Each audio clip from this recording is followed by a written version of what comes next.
திமுக ஒரு தீய சக்தி.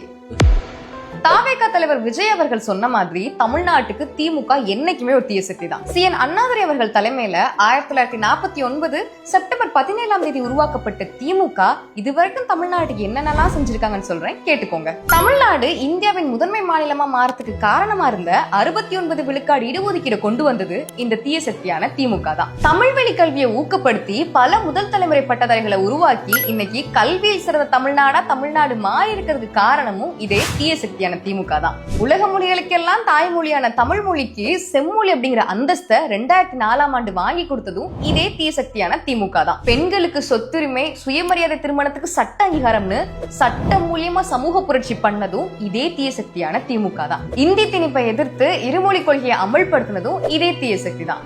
தாவேகா தலைவர் விஜய் அவர்கள் சொன்னது சரிதான். தமிழையும் தமிழ்நாட்டை எதிர்க்கிறவங்களுக்கு திமுக என்னைக்குமே ஒரு தீய சக்தி தான்.